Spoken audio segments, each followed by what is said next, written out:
اس وقت دنیا میں دو فتنے بہت عظیم ہیں اور بدقسمتی سے دونوں کو بڑا فروغ حاصل ہو رہا ہے، اور دونوں کے تعلق حضور صلی اللہ علیہ وسلم کی شخصیت سے۔ ایک ہے ختم نبوت کی مہر توڑنے والا فتنہ، نئی نبوت کا دعویٰ۔ یہ ہمارے اس دور میں کچھ عرصے پہلے ایران میں ایک شخص بہا اللہ اٹھا، اور بہائی آج بھی دنیا میں موجود ہے اور مسلمان ممالک میں موجود ہیں، اور ان کے جو ہے وہ اپنے دفاتر ہوتے ہیں، ان کے جو ہے لائبریریز ہوتی ہیں، ان کے ریڈنگ رومز ہوتے ہیں، اور ویسٹ میں تو بہت بہا اللہ بہائی، یہاں تو آپ زیادہ واقف ہیں۔ لیکن اس کے بعد جو بہت بڑا فتنہ اس وقت ہے، جسے مسلسل فروغ حاصل ہو رہا ہے ابھی،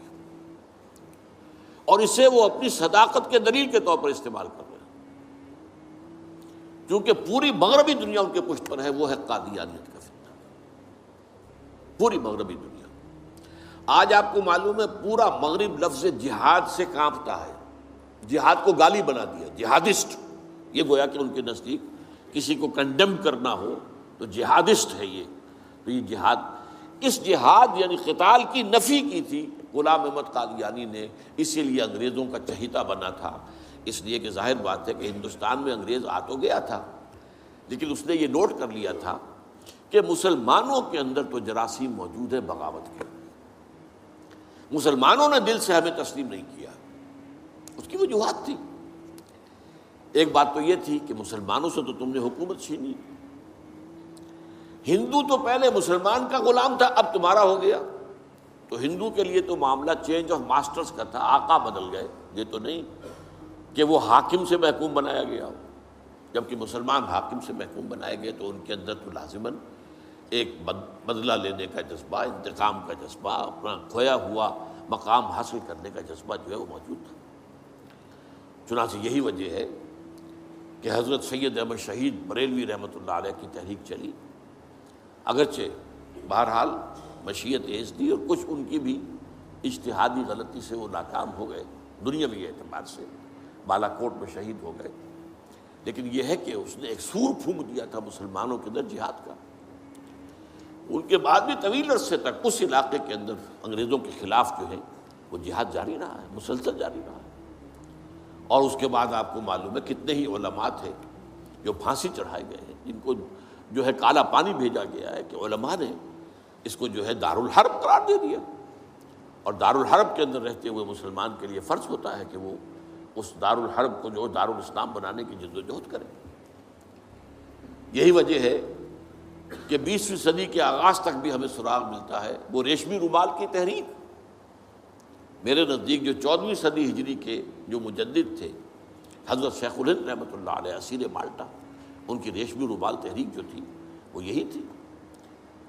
ایک تدبیر تھی، بہرحال وہ نہیں چلی، ناکام ہو گئی، یہ دوسری بات ہے۔ تدبیر یہ تھی کہ ادھر ترکوں سے کہا جائے اس وقت تک ابھی خلافت عثمانیت باقی تھی، یہ تو 1924 میں ختم ہوئی ہے، اور یہ میں بات کر رہا ہوں 1915 کی، کہ وہاں کسی کو بھیجا جائے کہ ادھر سے ترک جو ہے وہ حملہ آور و افواج آئیں، اور ادھر افغانستان بھیجا جائے کسی کو، وہاں سے افغانستان سے مسلمان حملہ کریں اور ادھر اندر سے ہم بغاوت کریں تو انگریز کو یہاں سے اٹھا کر پھینک دیں۔ لیکن بات جو تھی، پھر میں کہوں گا مشیت ایسی کری معاملہ ہوتا ہے۔ حضرت شیخ الہند خود گئے تھے ترکی سے مدد لینے کے لیے، پہلے وہاں حجاز گئے، اس لیے کہ حجاز میں ابھی مدینہ منورہ میں ترک گورنر موجود تھا، ابھی جو ہے وہ شریف حسین جو تھا جس نے بغاوت کی تھی ترکوں کے خلاف، مکے پر تو اس کا قبضہ تھا، مدینے پر نہیں تھا، تو وہاں گورنر جو ہے ترکی کے خلافت عثمانیہ کے موجود تھے، ان سے ملاقات کی اور آگے جانے کا فیصلہ بھی تھا۔ لیکن اسی اثنا میں مخبری ہو گئی، اور شریف حسین والی مکہ نے، جس کی یہ نسل ابھی تک چل رہی ہے، یہ جو اردن کا بادشاہ بیٹھا ہوا ہے، یہ اسی کا پڑ پوتا سمجھ لیجئے، یا پڑ پوتا یا سگڑ پوتا، یہ وہ نسل ہے ہاشمی، ہاشمائٹ۔ اس نے حضرت شیخ الہند کو گرفتار کر کے اور چاندی کی تشتری میں رکھ کر انگریز کو پیش کر دیا، یہ آپ کا باغی یہاں پر آ کر اور آپ کے خلاف سازشیں کر رہا ہے۔ اور دیکھیے انگریز انہیں کہاں لے گیا، مالٹا، میڈیٹرینین سی کا ایک جزیرہ، بحیرہ روم کا، آخر ہندوستان میں بھی تو واپس لا سکتا تھا، ہندوستان کی کسی جیل میں نہیں۔ اقبال کے نفس سے ہے لالے کی آگ تیز، ایسے غزل سرا کو چمن سے نکال دو، تو وہاں رکھا ہے انہیں 4 سال وہاں پر وہ، اور ٹی وی جو ہے وہ اپنی آخری حد کو پہنچی ہے تو چھوڑا ہے کہ ہماری اگر قید کے اندر یہ انتقال ہو گیا ان کا تو پھر طوفان اٹھ جائے۔ تو ایک فتنہ تو یہ ہے جو ختم نبوت کا، چونکہ اس قتال کے خلاف فتویٰ دیا تھا، دین کے لیے حرام ہے اب دوستو قتال فی سبیل اللہ ختم ہو گیا، لہذا انگریزوں نے ان کا چہیتا بنا، ان کے فتنے آج بھی پورا ویسٹ جو ہے، یورپ میں، امریکہ میں، انگلینڈ میں آج کل ان کا مرکز ہے، اور ان کے خطبے جو ہیں اس کے امام جو کہلاتا ہے خلیفہ، وہ آپ کو معلوم ہے کہ وہ سیٹلائٹس کے اوپر جو ہے وہ نشر ہوتا ہے۔ دوسرا فتنہ جو ہے جو اپنی تاثیر کے اعتبار سے اس پہلو سے اس سے بھی زیادہ خطرناک ہے کہ وہ زیادہ پھیل رہا ہے اور اس کا ادراک اور احساس نہیں ہے۔ ختم نبوت کا معاملہ تو ایسا ہے جو اتنا واضح ہے، کسی کا نبوت کا دعویٰ کرنا اتنا واضح ہے کہ ہر مسلمان سمجھ لے گا کہ واقعی وہ تو دائرہ اسلام سے خارج ہو گئے، اور جو اسے مانے وہ دائرہ اسلام سے خارج۔ چنانچہ یہ فیصلہ جو ہے ہمارے ہاں آپ کو معلوم ہے سرکاری سطح پر، حکومتی سطح پر، ریاست کی سطح پر، پارلیمنٹ نے طے کیا کہ قادیانی خواہ وہ ربوائی ہے اصل قادیانی، خواہ وہ لاہوری ہے جو لاہوری احمدی اپنے آپ کو کہتے ہیں، وہ دونوں دائرہ اسلام سے خارج ہیں۔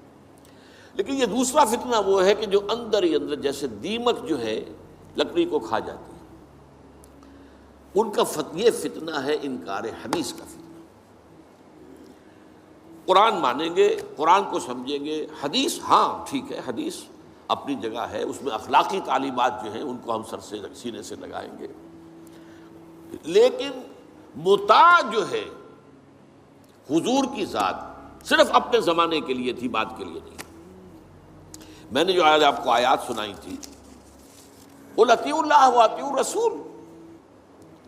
اے نبی کہہ دیجئے اطاعت کرو اللہ کی اور اطاعت کرو رسول کی صلی اللہ علیہ وسلم۔ فَإِن تَوَلَّوْا، پھر اے نبی اگر یہ پیٹھ موڑ لے، فَإِنَّمَا عَلَيْهِ مَا حُمِّلَ وَعَلَيْكُمْ مَا حُمِّلْتُمْ، تو ان سے کہہ دیجئے، انہیں یہ بات بتا دیجئے کہ جو ذمہ داری ہم نے ڈالی اپنے رسول پر وہ اسی کے مسئول ہوں گے، جو ذمہ داری تم پر پڑی ہے اس کے مسئول تم ہوگے۔ وَإِن تُطِيعُوهُ تَهْتَدُوا، اور اگر تم ان کی اطاعت کرو گے تبھی تم ہدایت پر ہوگے۔ دوسرا سورۃ تغابن کی آیت میں نے آپ کو سنائی تھی، وَأَطِيعُوا اللَّهَ وَأَطِيعُوا الرَّسُولَ فَإِن تَوَلَّيْتُمْ فَإِنَّمَا عَلَىٰ رَسُولِنَا الْبَلَاغُ الْمُبِينُ، اطاعت کرو اللہ کی، اطاعت کرو رسول کی صلی اللہ علیہ وسلم۔ پھر اگر تم نے پیٹھ موڑ لی تو جان لو کہ ہمارے رسول پر تو صرف پہنچا دینے کی ذمہ داری تھی، آگے تم مسئول ہو کہ تم تک جو پہنچا دیا گیا تھا پیغام تم نے اسے قبول کیوں نہیں کیا۔ یہ جو اطاعت رسول ہے یہ دائمی ہے، یہ ایسا نہیں ہے کہ صرف حضور اس کے لیے الفاظ استعمال کر دیتے ہیں۔ وہ مرکز ملت اپنے دور میں اپنے زمانے میں مرکز ملت تھے محمد صلی اللہ علیہ وسلم، لہٰذا امیر جماعت کی حیثیت سے، امیر ملت کی حیثیت سے ان کا حکم مانا جانا ضروری تھا۔ لیکن آئندہ تو جو بھی امیر ہوگا، جو بھی مرکز ملت ہوگا، جو بھی حکومت بنے گی، جو بھی مسلمانوں میں حاکم ہوگا، ان کی اطاعت فرض ہے۔ اور یہ فتنہ اس تیزی سے پھیلا ہے، اس لیے کہ شریعت کی بہت سی پابندیاں ان لوگوں نے اسی حوالے سے حدیث کو اٹھا کر پھینک دیا۔ پردہ کوئی شے نہیں ہے، کوئی خاص شے نہیں ہے، پردہ جو ہے یہ تو ایک خاص دور کا کلچر تھا بس۔ اب قرآن مجید کی آیات کی جو ہے وہ غلط تعویلیں کر رہے ہیں، ترجمے غلط کر رہے ہیں۔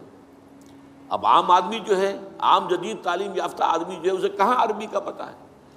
وہ اسے کہاں پتہ چلتا ہے کہ یہ جو آیت کا ترجمہ کیا جا رہا ہے یہ غلط کیا جا رہا ہے، ٹیڑھا کیا جا رہا ہے۔ یہی آیات کے ترجمے میں تحریف قادیانیوں نے کی ہے۔ ان کا ایک عام مبلغ اور ان کے زیر اثر کوئی شخص آئے آپ سے بات کرے، آپ ہکا بکا رہ جائیں گے، وہ آیتوں پر آیتیں پیش کرے گا لیکن ترجمے اس کے غلط کر رہے ہیں۔ آخر وہی آیتیں ہیں جو 1400 برس تھے مسلمان جو ہیں صحابہ سے لے کر اور ہمارے دور تک علماء پڑھتے آئے ہیں، ان کا ترجمہ انہوں نے کیا۔ تو یہاں پر بھی یہ ہے کہ وہ تعویلیں غلط کرتے ہیں، اور ایسی تعویلیں کہ ذرا سے بھی عقل اگر ہوتا کیا ہے، انسان کی مت ماری جاتی ہے۔ کسی خاص معاملے میں آپ کسی شخص سے متاثر ہو گئے، اب اس کی ہر بات آپ قبول کرتے جائیں گے، اس پر جو ہے تنقیدی نگاہ نہیں ڈالیں گے، یہ کمزوری ہے۔ چنانچہ ایسی ایسی تعویلیں بھی ہیں کہ یہ قرآن مجید میں جو آیا ہے کہ چور مرد ہو یا عورت ہو جو ہاتھ کاٹ دیے جائیں، اس کا مطلب ہاتھ کاٹنا نہیں ہے، تو مولویوں نے خام کا غلط بات سمجھی ہے، تو بڑا وحشیانہ فعل ہے۔ اس کا مطلب یہ ہے ہاتھ کاٹ دو، جیسے کہ کبھی والدین کہتے ہیں اپنے بیٹے تم نے تو ہمارے ہاتھ کاٹ دیے، یعنی کوئی معاملہ ایسا ہے کہ تم نے ایسی بات کر دی ہے کہ اب ہمارے پاس کچھ نہیں رہا، کوئی چارہ کاری نہیں، تو گویا کہ تم نے ہمارے ہاتھ کاٹ دیے۔ تو ایسا معاشرہ پیدا کر دو کہ چوری کی ضرورت ہی نہ ہو، بس یہ ہے ہاتھ کاٹ دینا، معاذ اللہ۔ حالانکہ قرآن مجید اس کے بعد کہتا ہے جزاء لما کسبا نکالا من اللہ، یہ جو سزا ہے اللہ کی طرف سے اور ان کے کیے کا کرتوت کا بدلہ ہے، یہ بات کہی جا رہی ہے۔ تو یہ جو ہے ایسا نظام قائم کر دینا، یہ کوئی سزا ہے، یہ کوئی عبرت کی بات ہے، یہ تو بہت اچھی بات ہے۔ لیکن یہ کہ وہ لوگ جو پرویز غلام احمد پرویز، عجیب بات یہ ہے کہ پنجاب نے یہ دو غلام احمد پیدا کیے، غلام احمد قادیانی، غلام احمد پرویز، ایک نے مہر ختم نبوت کو توڑا اور ایک نے حدیث کے بارے میں اور مستقل طور پر سنت رسول کو شریعت کے بنیاد ہونے کی حیثیت سے چیلنج کر دیا۔ اور یہ فتنہ میں آپ سے عرض کر رہا ہوں، آج چونکہ جیسے قادیانیوں کو پوری مغرب کی سپورٹ ہے، ایسے اس فتنے کو بھی، کیونکہ وہ کلیش آف سویلائزیشن میں اسلامی تہذیب کو ختم کرنے کے درپے ہو گئے ہیں، اور اسلامی تہذیب کا اور شریعت کا دار و مدار اکثر و بیشتر تو حدیث پر ہے، سنت پر ہے، لہٰذا وہ دین کی جڑ کاٹنے کے لیے یہ جو انکار حدیث کا فتنہ، یہ استخفاف حدیث کا فتنہ ہے، اس کو سپورٹ کر رہے ہیں۔ اور رینڈ کارپوریشن کی جو سفارشات ہیں ان میں شامل تھا یہ کہ ایسے ماڈرنسٹ کہ جو اسلام کی ایسی تعبیریں کریں جو ہماری تہذیب کے ساتھ مماثل ہو جائیں، تو ان کو سپورٹ کیا جائے اور انہیں خاص طور پر الیکٹرانک میڈیا پر انہیں ایکسپوجر دیا جائے، اور آج یہ ہو رہا ہے پاکستان میں بڑے پیمانے پر۔ تو یہ جو ہے اس اعتبار سے آج زیادہ ضرورت ہے کہ ہم حدیث نبوی کا مطالعہ کریں، تاکہ اس کی عظمت جو ہے وہ ہمارے دلوں میں جاگزیں ہو جائے، اور حضور صلی اللہ علیہ وسلم کے ساتھ ایک محبت کا اشتوا جو ہے رشتہ مضبوط ہو جائے۔